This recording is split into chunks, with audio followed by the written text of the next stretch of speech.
Ladies and gentlemen, this is Makita, Cameroonian professional wrestler. On Instagram, Rock of Africa. And you're watching Loudmouth Presents Off the Top Rope.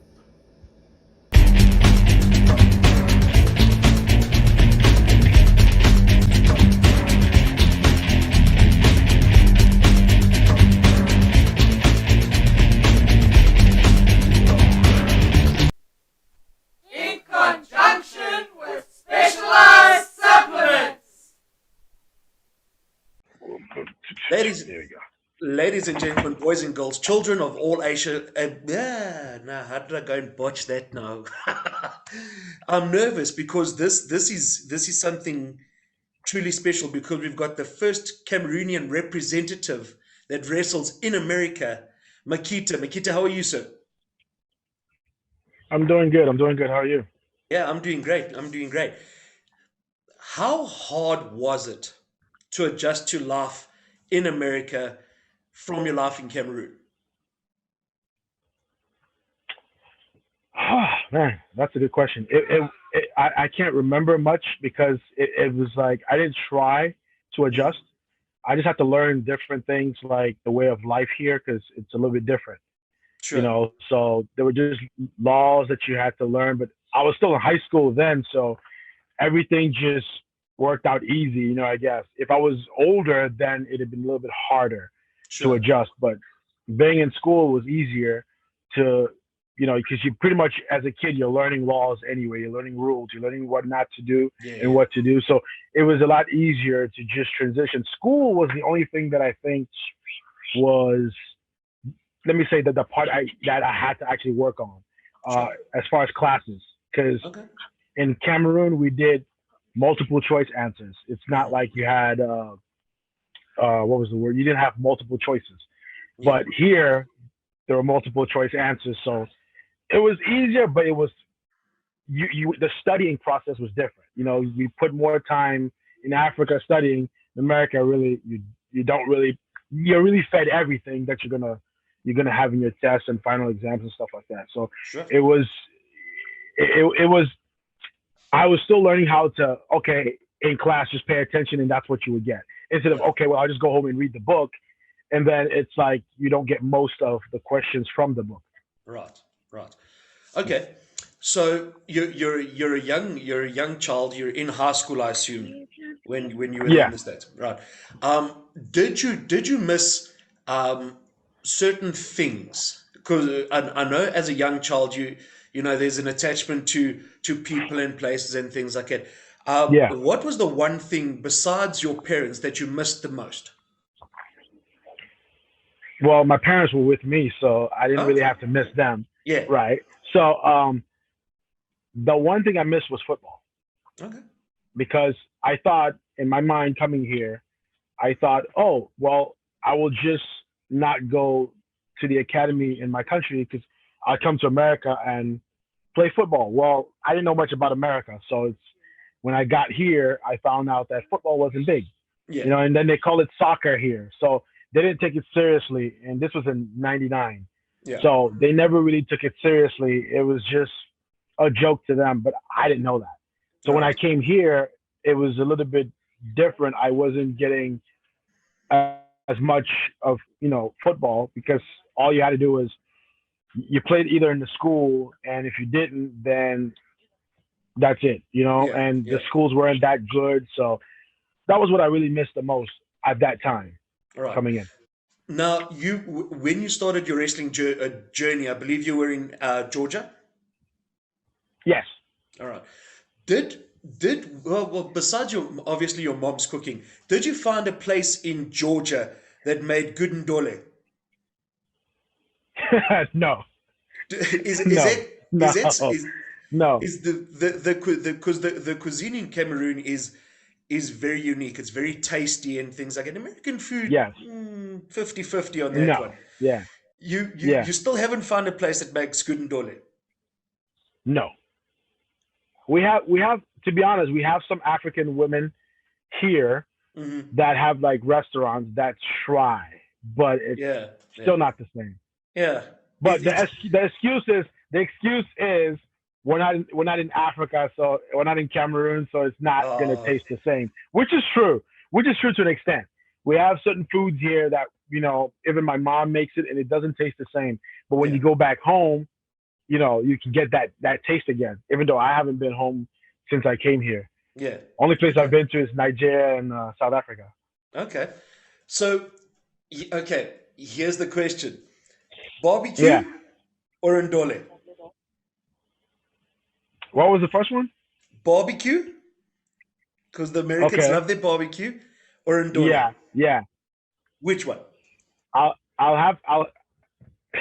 that's a good question, but I'll have to go with barbecue because I wasn't really a fan of Ndole in the first Okay, place. I all right, wasn't. Yeah. okay. So It, I'd say barbecue. I hope your mom isn't around to hear you say that. No, I just okay, good stuff. my Okay, my mom knows that. all right. Then The only thing, barbecue's the yeah, acceptable answer. but barbecue is we also have other foods that we make in Cameroon Hmm. like eru, um, like that is like for most of us it's the number one. Right. We love eru more than even dole. So yeah, eru will be above all of them. Okay. All right. All right. So you are wrestling and you're training in Georgia Yes. and you creating a buzz for yourself. How important was it for you to represent your Cameroonian heritage when you were wrestling, when you were presenting your character, shall we say? At first, I really didn't. It wasn't a thing for me. It Hmm. was okay. I'm just gonna start wrestling, and people look at me as a wrestler. There Yeah. wasn't any specific thing that was going for. Oh, he's from. It wasn't there at the Right. beginning. I I think it came down to when I got a message from BG James, Yeah. Yeah. Road Dogg, Yeah. and the first question he asked me was, "Do I have my accent? And am I born and raised from Cameroon?" Hmm. Hmm. So when I started listening to these questions he was asking, he kept on saying they were asking, and I was wondering who's they. You know, um, obviously it's WWE, but I didn't know like what specifically were they looking for. But Right. every question he was asking was, oh, "Can you get your hair back?" Because I used to have long dreadlocks. So can you get your hair back? So once I started to listen to all those questions, Hmm. in my mind, I went, they're not looking for me, the guy who just wrestles or who just got into wrestling. They're Yeah. looking for somebody to represent something. Right. And in my mind, he was looking to see like where I was from. And when Hmm. I said Cameroon, there's not been a single wrestler from Cameroon that has wrestled, in Europe here from what I've heard, Yeah. Yeah. here in the U.S. and even for WWE, and they're looking for something different. And in my mind, I went, well, why haven't I been, showing the people something they haven't seen before, which is Hmm. Hmm. me, the real me. And Right. so it just clicked, and I said, okay, you know what? Maybe that's what WWE is looking for. I'm gonna give them a piece of my own culture.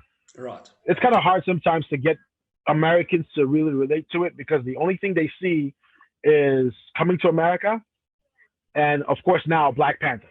Yeah. So Yeah. those are their only two references to whenever they just see me come out. The first thought is that. So I tried to bring them a little bit more of the Cameroonian culture, Hmm. and Hmm. lately I bring part of my outfit has a little bit of the Zulu warrior in it too. Right. Right.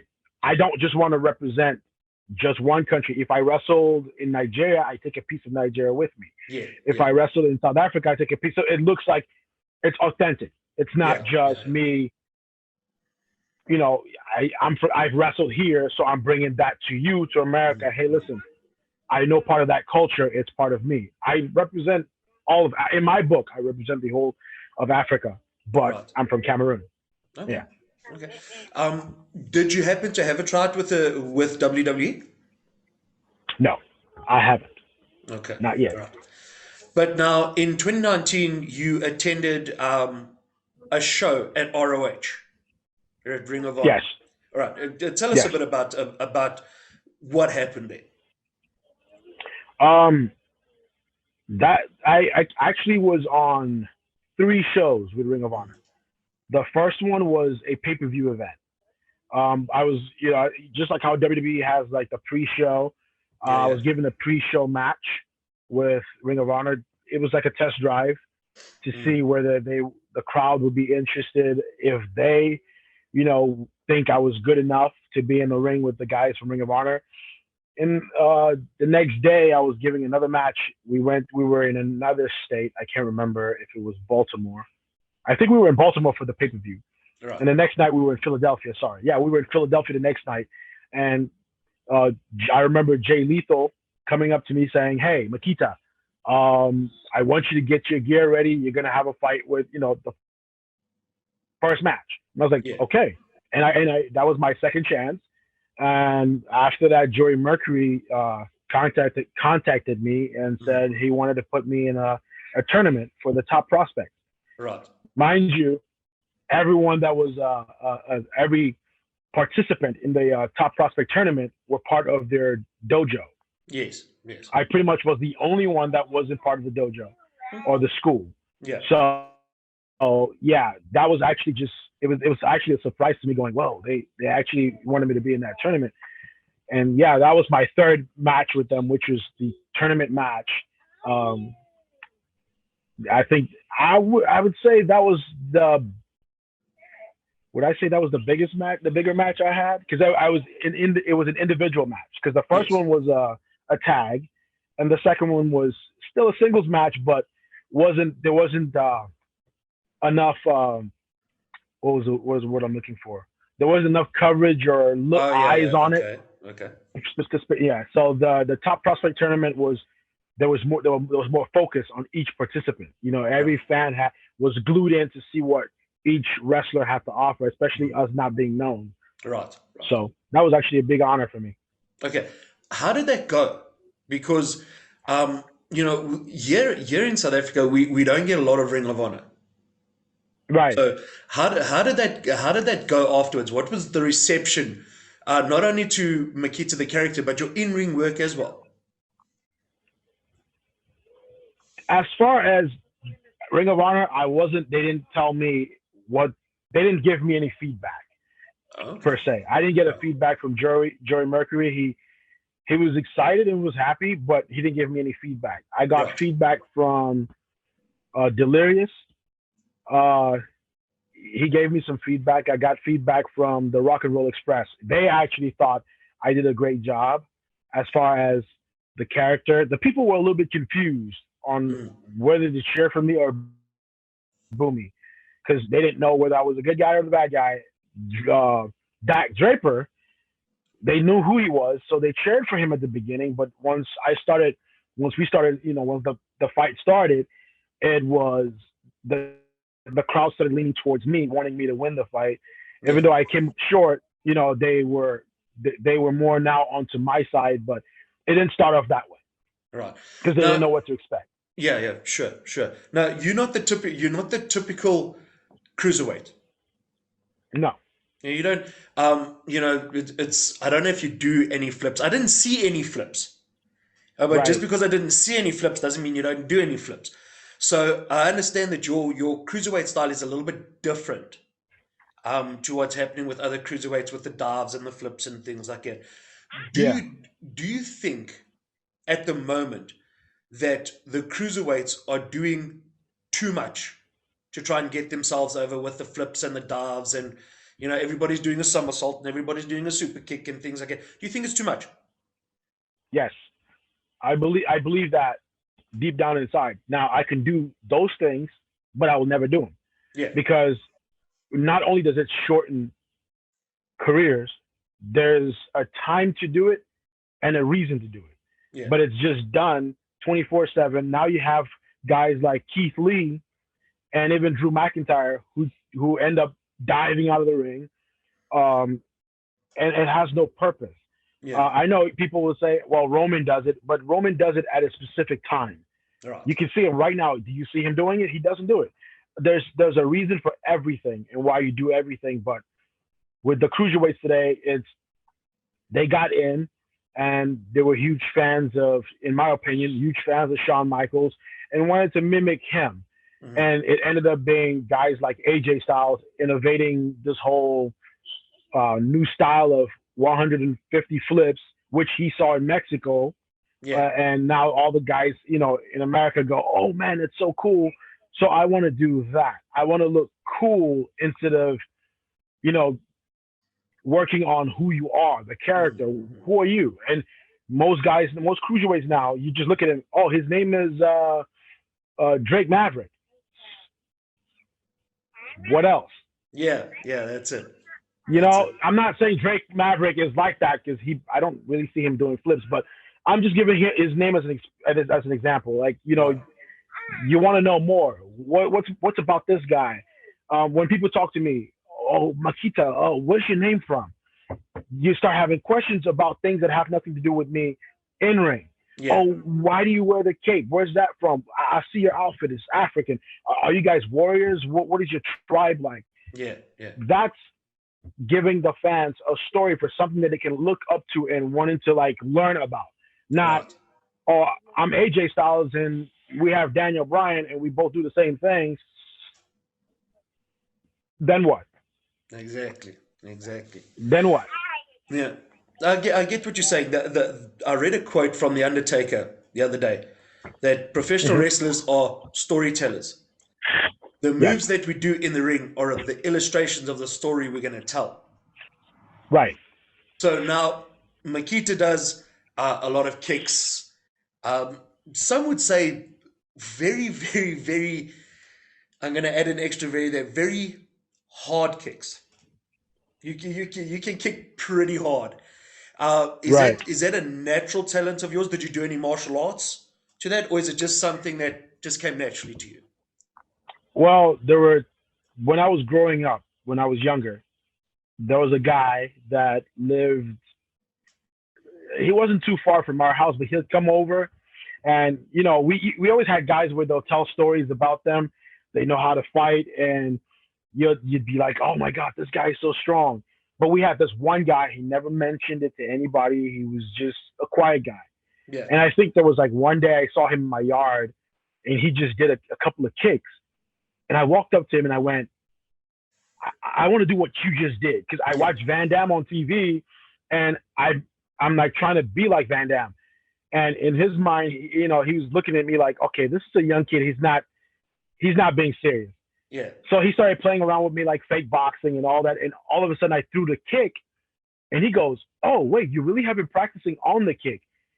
So he ended up taking me to one of his I would say his senseis, and the guy showed me a little bit of Jeet Kune Do, Yeah. Okay. which I didn't know what that was then till I came to America and I found out Jeet Kune Do was actually Bruce Lee's Yeah. martial arts. He didn't explain to me anything. It was, hey, you're gonna learn this, and this is what you do, no questions asked. Okay, Right. so I learned some kickboxing from the guy who took me to his sensei, and his sensei taught me a little bit of Jeet Kune Do. So that's where the kicks came from. Now that's something that even my family did not know because it was kind of like a thing that back then it was I was supposed to keep it a secret, just Yeah. not tell anybody. So Okay. So you're busy training. You do the ROH, the prospect tournament. In between then, was the top yeah, prospect tournament first, or was your South African trip first? the top prospect tournament was first. Right. And then you come to Yeah, South Africa. yes. Good old South Africa. How was your experience? How's your experience, first of all, with the culture, and then second of all, with the wrestling? Yes. First, South Africa, like to me, it felt like just being home. Oh, Actually, I felt more at home. Like I can't. Let me put it this way: I haven't been to Cameroon since I left, right? yeah, But I had been to Nigeria, and it felt good to be in Nigeria. But it felt more maybe because my family's in South Africa. Because my older brother is there, and my older sister. okay. So yeah, they both live in South Africa. So I stayed with them while I was Mm, there. So I stayed a little longer than everybody else who was there for the show. But experiencing South Africa, it felt like being in America and felt like being in Cameroon at the same time, if you Right. know what I Okay. mean. Yeah. The there's two different lifestyles there, if I may put it Yeah. that Yeah. way. You Yeah. know, Gotcha. you have the real slumps like we do everywhere, and then you have the real rich areas. But it's like I said, it felt like being here, and it felt like being in Cameroon at the same time. Now, when I mean by Cameroon, you would say like the villages. You know, Yeah. even though I never went to any villages because I went to go buy goats with my brother, so I kind of felt like, hey, I'm at home. You know, Yeah. seeing all Yeah. the goats, all the animals, the farm, and everything. I was like, man, I never knew. Like, I just thought, obviously, not being to a country, you always think everything is gonna be one way. You Yeah. always thought, Yeah. South Africa was, what people see about Cape Town, and hey, it's just rich. Like, almost like here. You have some bad areas, you have good areas, but Yeah. Yeah. I kind of saw more home there as well. Because a lot of times you see like videos of the Zulu tribes, they look better than most tribes in Africa. So Right. you won't really sit there and go, okay, well, it's the same like home. It's a little different, but there are differences everywhere. But it really felt home to Right. me, Okay. anyway. All Yeah, right. I didn't And experience most. I didn't experience most of the culture because we didn't really go to like all the cultural events because I wanted to do that, and I right. didn't get to do that. But hopefully next time I will. All right. Okay. And then of course, you wrestle Exterminator at Slam Yes, Force. Big yes, guy, muscles up to the nines and things like that. yeah. What? I didn't see the match. To be honest, I Okay. didn't. I didn't see the match, but I felt there was a clash of styles because he's Hmm. a big powerhouse. You're a bit of a smaller guy, although very athletic. With the kicks and with the kicks and everything like that. Did you have a let's put it this way? Did you have a good meshing of your styles with Exterminator? That was to me. That was like one. I wrestled. Okay, I'll give you an example. I wrestled Leo Rush Right. in Mexico. It was a good match, Hmm. to say the least. But when you look at Exterminator versus me and Leo Rush versus me, everybody expects something. They expect something out of Leo Rush and myself. Right. But when they come to an Exterminator myself, it's like, wait, what's really going to happen here? I like matches like that where you look at two people who are two different sizes and two different styles, and you can't think of, okay, what's going to happen? How Hmm. is this guy going to wrestle against this guy? What's going to be the outcome of the match?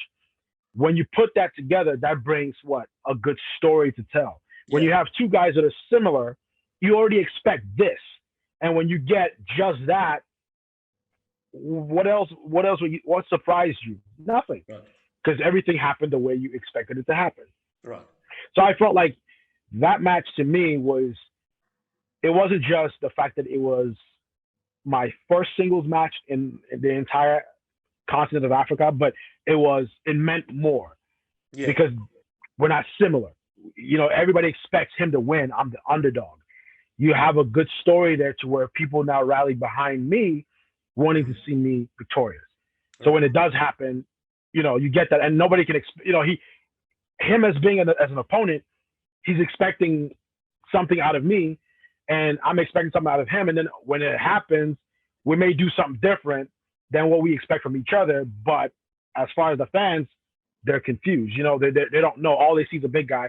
Oh, he's gonna kill the little guy. Yeah. Yeah. You know what I mean. So then there's a different story that's told when you're in the ring. Yeah. The a lot of guys that have wrestled overseas Yes. that have come and wrestled in South Africa or have had South Africans on their bill will tell you that South Africans are very approachable. They're very friendly. They're very garrulous and they're willing to share their culture with the wrestlers and things like that. Did you find that the guys were like that? They wanted to talk to you. They wanted to interact with you. They wanted to bring you in, so to speak, Yes. into the South African way, shall we say? I'll give you an example. I'll start with from the main guy. Um, when I went to Mexico, the first person I met was, PJ, Yeah. PJ Black. So just after I had my match with Leo, I noticed the first person that was at the door, other than Juventud, he was coming in the building. Juventud Guerrero, he was coming into the building, and he just said, "Hey, I heard the crowd. They loved you," and I was shocked to see him there. But we had that talk. It was short, nice and sweet. When I got to the locker room, the first guy that walked up to me was PJ. Yeah. He was so excited about the match, and from there, I just noticed he was open, he was welcoming, and that was like the first. I'm like, oh, this South African guy. He's so excited about me, and next thing you know, we're communicating almost every day. Right. Till he mentioned about South Africa, and I was like, yeah, I'm on board. When I got there, the first thought in my head was, I don't want to. Let me just be calm, relax. Maybe these guys are not as, because looking at Exterminator, I was like, this guy may be he may be one of those killers out there. Like Yeah. just one hit from him and I'll be done. And when I got to talk with him, he was a nice guy. A lot of the guys, it wasn't just him. All the South African wrestlers that were on the show were very, like, they came to me and they were like, oh, we're so proud of what you've done. We loved your match in Ring of Honor. We watched it. I'm like, oh, wow. And they just wanted to have a conversation. They were welcoming, to say the least, Yeah. And I noticed that it was all of them, not just one, including a couple of other guys that were not on the show. Didn't even know they were wrestlers. They showed up and they were like, oh, man, we're so happy to have you. Maybe one day, it was, I was kind of quite thrown aback about that because they were all so excited to see me. I don't get that everywhere else. Even though people know me, to just like especially here, they would just look at me. Oh yeah, I know who you are. I don't know you, but if I knew you, I would come up to you and be like, hey man, but you don't get that in America. But I got that there. I actually got to meet. Is it Anansi? Yeah. Yeah, I used to look at, watch little clips of him before I even started wrestling. Sure. And when I came to South Africa, I was like, I thought he'd be on that show, but he wasn't. And I was like, okay. But then I saw him in the crowd. Immediately when I saw him, I knew who he was. And then right when the show was over, I'm walking through, and he was also just the same way. He was, I'm the one that has him being a veteran and somebody I've already seen. I should be the one walking up to him going, oh, I'm such a huge fan of you. I've seen. He came up to me and goes, hey, you did good. Let's take a picture. And that to me was, something that, like I said, you don't get here. Guys at his level would just look at all the other young guys and go, who are they? I'm the big star. Why would I talk to you? I didn't get that from him. Yeah. The one thing Anansi does teach his guys in the journey is that old school respect. No matter who the guy is, no matter if it's a camera guy or if it's a lighting guy, if a guy's doing the sound, whatever it is, you go up and you shake his hand and you introduce yourself. Yeah. It's there's I don't want to say there's a lack of respect, but there's a lack of the old school way of thinking. I will have to say this. There is a lack of respect. And I'm not gonna sugarcoat that. Because like I said, there's a difference. Like when the guys in South Africa came up to me, it wasn't just, hey, name is this, and walk off. The guys here would just tell you their name and just walk off. And it's okay, I just know we have the etiquette to shake hands. Doesn't mean if you shake my hand means you have respect. It just shows that you just were told to do it. So you're doing it's the normal thing to do. Do you really have respect? If I were to give you my opinion, you've only wrestled for like 3 months. If I were to tell you, hey kid, don't do this, don't do that, are you really receiving it, or are you going, oh man, what does he know? I've been on this show, I know more. It doesn't matter what show you've been on, because there are guys that have been doing this for so long. There may be various reasons why they didn't make it somewhere or didn't go somewhere, just different decisions that they made. And you just come in, you don't even know them, and you don't even know where half the guys have been. And you just walk in thinking, oh, I'm the big shot here because I've been on AEW Dark. Yeah. Well, you just started wrestling. You're on Dark. Great. Where else have you been? You only on Dark because Cody Rhodes' school was available to you. Yeah. Yeah. But there's a guy next to me who has been wrestling for 5 years, and he's been everywhere. And people are looking at him saying, "Hey, we want this guy," but you don't see him having that ego. It's the thing is called ego. That Yeah. in America, it's so big. I haven't seen that on PJ. And this is a guy who has been on WWE. Yeah. Absolutely no ounce of ego at all. He knows his worth. He says, "Okay, I know my worth," and he'll say it nicely to everybody. But you never go hear him say, "Kid, I've been in this business for." He never does that. Never. Mm-hmm. I have never heard him say it. I've never heard him do it. But you see all these other guys that have not even made it. They already have this chip on their shoulders, like Yeah. I'm good because one guy told me I was good. I've had so many legends tell me I'm good at what I do, but doesn't mean because that they said that now I should have a nasty attitude towards other guys Yeah. because Yeah. they told me I'm good, so I'm good. Yeah. No, we all just have to Well, stay humble. well, when you get the Rock and Roll Express coming up to you and saying, "Hey, kid, we like your work," that's a good indication of you doing something right. Right. Yeah. Like until like to a Robert Gibson actually has a school here. Hmm. And every time he says, "Hey kid, I have a show. Do you want to work on my show?" Yeah, sure, I will. Why? Because I know if I go there, the guys he has taught them that respect. Yeah. And when we go there, we have fun. It's a great atmosphere. There are other places that have so-called better shows, but I wouldn't go there because there is no respect. They don't have the value of respect. They don't understand what respect is because this is the what they call it the entitled generation. Yeah. It's Yeah. about me and how what I want. I'll give an example too with the female wrestlers. Yeah. Theirs is even worse. It's to the roof now. Hmm. They talk about women empowerment. I'm all for that. Great, but do you do it without respect? No. You still have. If you show that you have respect, then I'm gonna respect you the same way. Not saying that I'm not gonna respect you. I give respect no matter what. You don't have to give it first. It's just a natural thing to do. Just Yeah. give respect. Yeah. But when you're disrespectful, I'm not gonna sit there and disrespect you, but I won't put myself in the same position or place with you. Right. And like I said, the what was her name again? I've forgotten. The female wrestler that worked at Slam Force. She was respectful, Yeah. very respectful. Oh, Black You Widow. know, yeah, Black Widow. There you Yeah. go. She was very respectful. If I were to have a show today anywhere, and I had the power to put the show together, she'd be the first one I would put on the show. Right. Why? Because of that humbleness, Yeah. the respect, and she was really quiet. Then to her, not to herself, because there's a difference between being quiet and to yourself. She was quiet, but not to herself. Yeah. If you get what I'm saying, Yeah. yeah. I get So what you're saying. a lot of people say, that's just me. I'm just a quiet person. We're not in the business for quietness. We go out there and we put our bodies on the line, and you tell me, "Oh well, I'm to myself."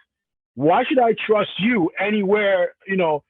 If you're just to yourself, I don't know what goes on in your head.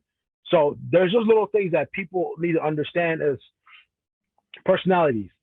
Hmm. When you're in the wrestling, when you come in, your personality should be out of the door. Yeah. You can have your Yeah. personality out in the world, but when you come into the show or come to the arena of the building, you should have that. Okay, this is our fraternity. Let's treat each other like how frat brothers would treat each other or sorority sisters would treat Yes. themselves. Yes. And that right there is lost, Yeah. legitly lost. Because I look back and I listen to Barbarian, and when I travel with him, you see he still talks with a bunch of all the other, old timers. Yeah. There are more than just 5 of them that are friends. It's 20 of them, 30 of them. But Yeah. today you meet guys and they have their cliques. Hmm. Oh, I only have 5 friends in the wrestling business. I only have 3 friends in the wrestling business. And the only reason why is because they hear these stories that are told based on other people's like wrestling characters. Yeah. So they take the wrestling characters and make it like their real life characters, and they go, well, those guys are just talking about Shawn Michaels, the wrestler, not Michael Hickenbottom, the guy who hangs out with all the other guys. Yeah. They may have hated him, but that's because he was trying to be a douchebag behind the scenes. He decided to do that. So does that mean you should do the same thing just because he was the top guy in the company? Now you Yeah. say, well, to be the top guy, I have to be that guy. No, you don't. Because Barbarian, has so many friends and he was doing good things. Maybe he wasn't the top guy, but still, you see, they still talk to Hogan. Yeah. They're still all friends with Hogan. They tell you all these stories about them not being friends in the back and all this, but yet they still are friends. And Yeah. yet Yeah. the other guys are, out there trying to play their lives instead of you being yourself and making friends and being genuine people to where everybody else will end up having to be that. Yeah, you're gonna have some bad apples, but today now we have more bad apples in the business than we have good people. Sure. I get what you're saying. If you had the opportunity to come back and wrestle in South Africa, hard yes. Yes, hard yes, All right. definitely. All right. Cause we when this lockdown thing's over, man, we're gonna do some big things. Africa and South Africa, we're waiting for this thing to happen so that professional wrestling can take off again, man. We'd love to have you with. We would You definitely you love you to have you have with. you have no idea. Like, if I were to just wrestle in Africa, I would I would do it rather than wrestle here, and Right. that's just being honest. Um, it's a dream of mine to. That's my part of my own sacrifice is to build wrestling in Africa to the level of which it is here. Because, to be honest, the way it is here, it's not the value of it has dropped. Even though Right. it's so high up there, the value as far as for fans or the people it's dropped. Hmm. Hmm. Whereas in Africa, that value is still rising Yes. in the eyes of fans and people want more of it, but it's not given to them the way they're expecting it because we've already had the WWE show a different light of it to where now people are hungry for it to be that way. Yeah. And yeah, even for me, I want to see it that big in Africa. Even if it's just for Africa, it's better than it being Africa and mixed with everybody else. Yeah. We need to, to be honest, we need to build our own thing and do it right. I Right was now, I feel like we have opportunities, but yeah. we need to push a little harder for it. There we go. I was speaking. I actually in my last interview. I spoke to Ray Lapan, which is Adam Rose, and he Right? and he said some guys that put on shows try so hard to emulate WWE or AEW, whereas if Yes, we do the product the African way, it'll yes, be an African product. It'll be different and unique, and those guys will look at us and say, "Hey, listen here." yes, There's a different way to do things. Speaking yes. of which, the Intercontinental Champion Apollo, with that long staff and his Nigerian accent, that character work is so good at the moment. Considering the fact that should I say, besides the fact that he's a heel, the character work there is so crisp and he's so good.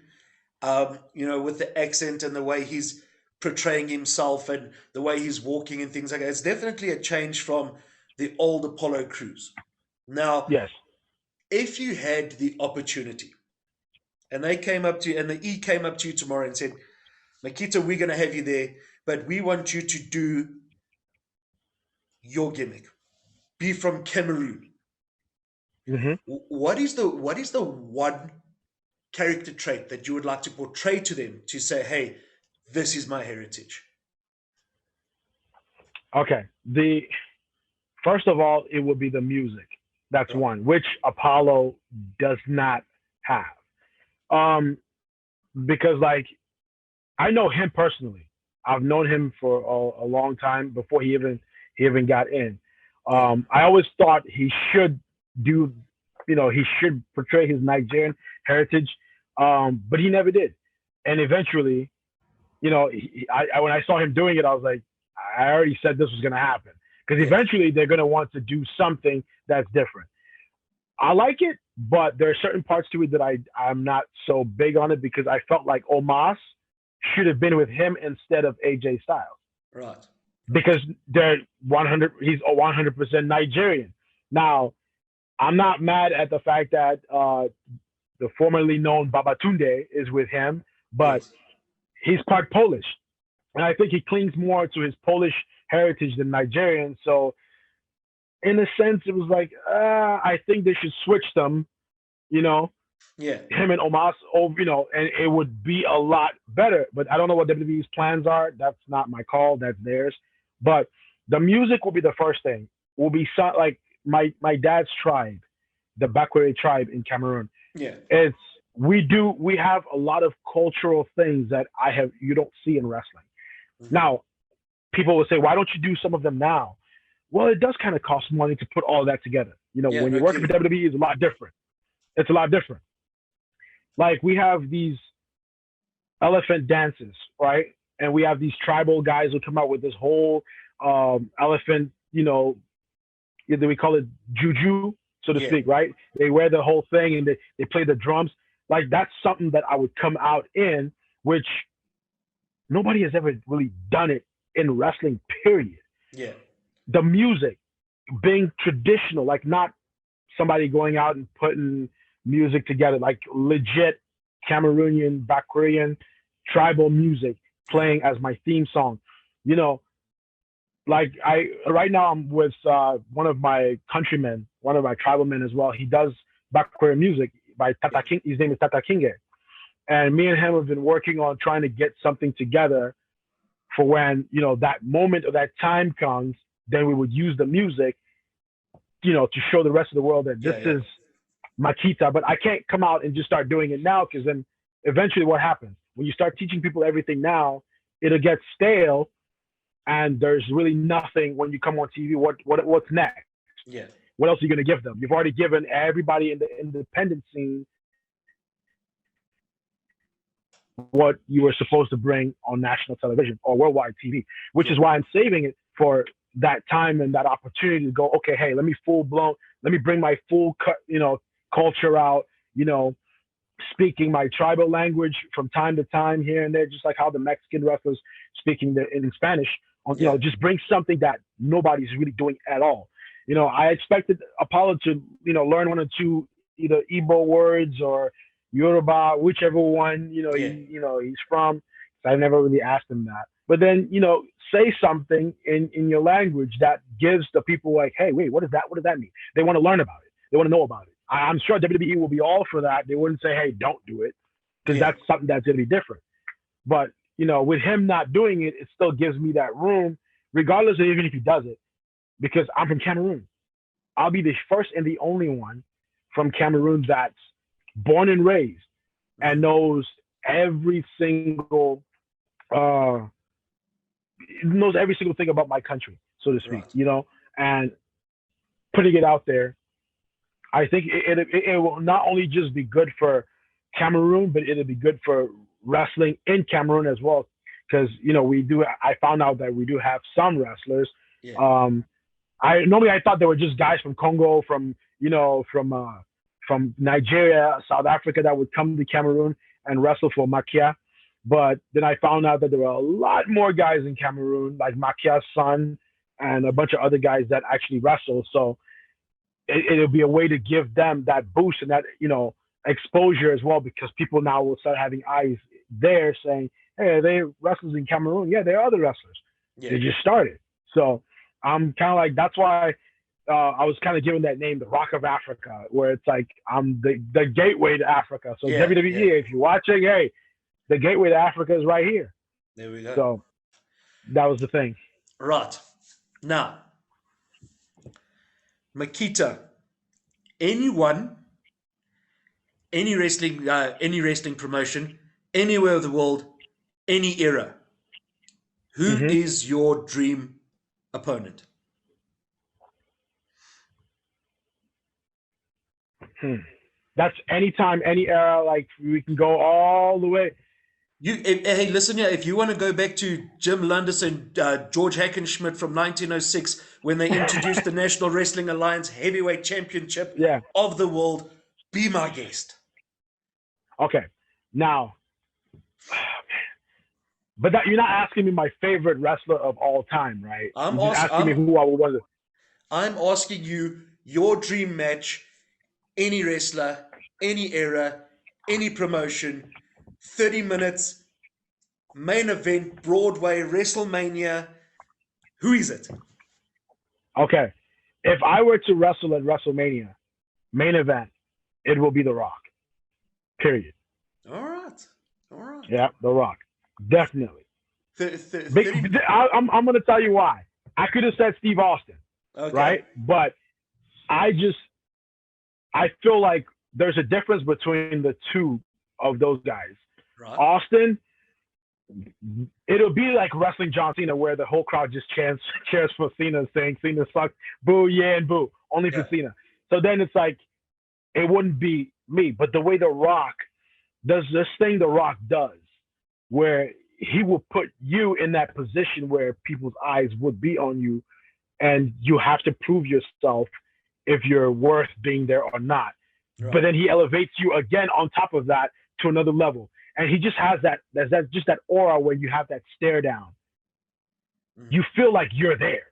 Yeah. It's like that. Yeah, I can feel like it's not, oh, I'm just going to go have a match and, oh my God, I'm in WrestleMania. You forget that. It's, I'm with The Rock. This is me versus Dwayne, not, oh, the world, hey, I want to show the world that I can do this. It there's just something about it. Because every time I watch him stand in the ring, getting ready to pose down for a big match, even when he did with Brock Lesnar, that stare, he did it with Austin. There's just that look in his face, in his eyes, that makes you go, yeah, that's the guy I want to face. That's the guy who, if you face at WrestleMania, you can turn around and look at somebody the same way, and they'd have that same feeling. Yeah. So that's why that it'd be The Rock. All right. 30-minute Broadway. Does Makita go over? No, I still say The Rock. 100% The Rock. The Rock. Okay. The Rock goes. Yeah. All right. Rock bottom and people's elbow. And it's there over. we go. Okay. All right. I was going to ask another question, but seeing as you mentioned Stone Cold Steve Austin versus The Rock. 15, 17, 19. Which one of the three was their best match? Talking about their WrestleMania matches? Yeah. They main evented 15, 17, and 19. Which one of the three, in your opinion, was their best match? 19 was the last one, right? Where Austin lost. Yeah, and then when Vince made the worst decision making him heel, but neither here nor there. It's his company. He can do whatever the hell he wants with it. I would say I was gonna go with 17, but I will tell you why I say 17. Yeah. Because of the video package leading to that WrestleMania. There we go. The whole build up to it. People could criticize the ending. It's wrestling. It doesn't matter how it ends. It's what is the story that's being told. I felt like, to me, I have to take 19 doesn't conclude itself. 17 doesn't conclude itself until it gets to 19. Yeah. Do you get what I'm saying? So I get what you're saying. When somebody asks me, is that your favorite match? I'm like, yeah, you got to put them together. And that makes the best match. Yeah. Yeah, I know that 17 ended, but then 19 continued the story. So when you look at the story, to me, I can't just say 19. And then I'm like, oh, but 17 really set up 19. Mm-hmm. So I have to put the two together and say 17 and 19 are one match, in my opinion. Regardless of if Austin won 17 and then The Rock comes back and wins 19, to me, it felt like it was one match. Yeah. The way the story was told and how 17 ended to leading to 19, I felt like that and them switching sides of who was babyface and who was heel. That's how I would put it. 17 and Yeah. 19 to me, they're tied. They're one. That video package was phenomenal. Yeah. That was voted the best promo package of all time. To me, it is. Yeah. I always say to me because everybody else is saying, well, I don't think so, but it really was. I haven't seen any other match that was set up that way. Maybe there Yeah. were matches way before that were, but then it wasn't mainstream like the way the 90s, Yeah. was. So that really, to me, that was in 99, right? 96, Yeah. 97, 98, 99, yeah. Yeah. So that whole setup, or is it 2000? Anyway, No. either way, yeah. So yeah, either way, the whole setup for that 17 was it. It was that pay-per-view was, yeah. I don't know. I haven't, because I was hooked. I wasn't watching WWF. Yeah. I was watching WCW. So like when that was leading to that WrestleMania, it was just, I was like, wait, I want to see this. Yeah. I want to Yeah. watch this. It drew my interest, and I hadn't seen anything from Rock really to make me go, I'm a Rock fan. I hadn't seen anything from Austin other than one guy making me love Austin because they looked alike. Yeah. Yeah. So that was it. Awesome. That was it. Makita, we hope to see you soon on the African continent again, man. It'll be a pleasure to have you back home. Yes. Not to South Africa, I'm not to really waiting for Nigeria, it. home. You mean Cameroon? I mean Africa in general. Oh, yeah. Well, yeah, Africa in general. I mean, I know there are things right now in the works for Nigeria. Hopefully that happens. Yeah. But I'm really hoping to come back to South Africa first, before going anywhere else. So hopefully, this whole pandemic will really die down and, give us access to getting back into Africa and, just, Yeah. we have a lot of work to do, and the pandemic is trying to slow it down. Yeah, it's not going to slow us down for much longer. I can guarantee you that much. Makita, I want to thank you very much for your time, man. It's been great having you on the show. Been insightful. I wish you the best of luck if there's any shows coming up. We're going to be putting links to your Instagram and Facebook, if that's all right with you. So That's fine. That's fine. The fans can keep up with you. They can follow you. They can see your progress. And man, we hope to have you in Africa soon, man. Yeah, thank you for having me on the show as well. So Yeah, it's really an honor, though. It's really an honor. we appreciate you a lot, man. Thank you very much. Ladies and gentlemen, for Makita, this has been the Loudmouth. Loudmouth presents Off the Top Rope, uncensored, uncut, and right here in Africa.